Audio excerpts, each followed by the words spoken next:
I'm back with another video, and in today's video I'm going to show you how to recover Badoo account. For that, first of all, open up your Badoo app on your phone.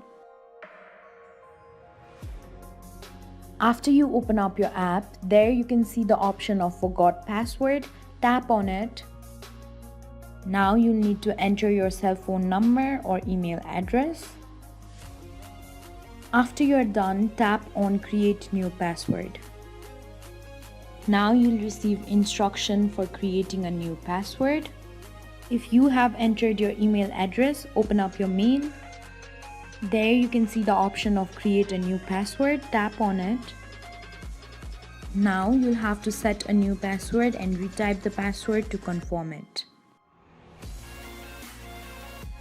When you're done, tap on set new password.